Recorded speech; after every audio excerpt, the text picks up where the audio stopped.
नमस्कार, कैसे हैं आप। मैं निर्दोष कौशिक योग आयुर्वेद से चिकित्सा के विकल्पों को लेकर आपके समक्ष मैं थेरेपीज लेके आई हूँ और मैं इनकी अब चर्चा लगातार आपसे कर रही हूँ।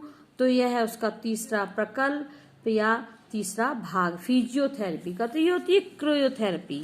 अब हम प्रकारों पर चलते हैं मित्रों।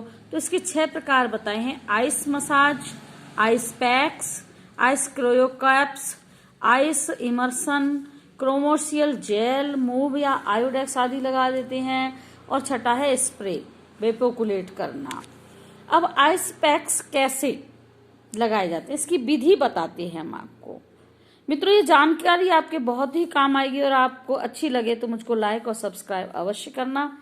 बर्फ द्वारा चिकित्सा सीधी नहीं देनी चाहिए कि कपड़े या किसी यंत्र के माध्यम से ही की जानी चाहिए तथा इस चिकित्सा के लिए हम तुरंत चोट लगी होती है उस समय ज्यादा बेनिफिट रहता है और उससे बड़ा ही आराम मिलता है। शुरू में थोड़ी चरमराहट होती है लेकिन बाद में बहुत जल्दी आराम मिलता है। हमें कभी भी याद रहे, बर्फ का सीधा संपर्क स्किन पर नहीं करना। दूसरा, सर्जरी के तुरंत बाद ये चिकित्सा रोगी को दी जाती है तो बड़ा लाभ रहता है।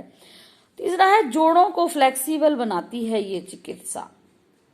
इससे वही संकुचन प्रकुचन नाड़ियों में और टॉक्सिन्स वगैरह बाहर निकल जाते हैं। अगला है, नाड़ियों में फैला सिकुड़न से टॉक्सिन्स को बाहर निकालता है, ये मैंने आपको बता दिया। अब ये चिकित्सा लाभदायक है, कैसे देनी चाहिए ये भी बताया जाता है, कितने प्रकार की होगी।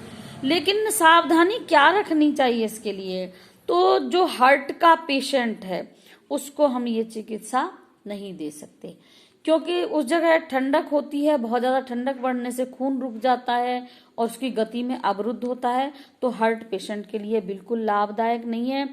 फीलिंगलेस जगह जहां लकवा है या किसी कारण बस उस शरीर में हमें कोई भी फीलिंग नहीं होती उस जगह पर शरीर के भाग में, तो वहां नहीं देना चाहिए। और जो गूथ बनी हुई होती है, चोट के बाद में दाग बन जाता है, तो उस जगह पर भी ये हमें नहीं देनी चाहिए।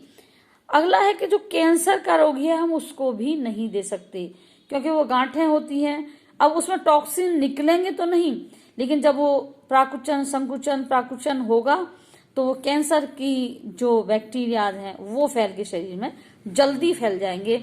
इसलिए ये आइस पैक्स वगैरह उनको नहीं देने चाहिए। उसके बाद है मित्रों, हम मलेरिया के बुखार में भी इसको नहीं दे सकते क्योंकि मलेरिया बुखार ठंड लग के लगता है, तो उसमें भी हम इसको नहीं दे सकते। स्किन इंफेक्शन में भी हम इसको नहीं दे सकते।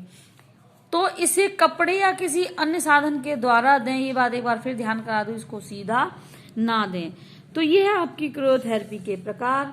उसके बाद में हम थर्मोथेरेपी की ओर चलेंगे। जब तक के लिए धन्यवाद। स्वस्थ रहें, प्रसन्न रहें, मुस्कुराते रहें और योग आयुर्वेद के ज्ञान से जीवन का आनंद पाते रहें।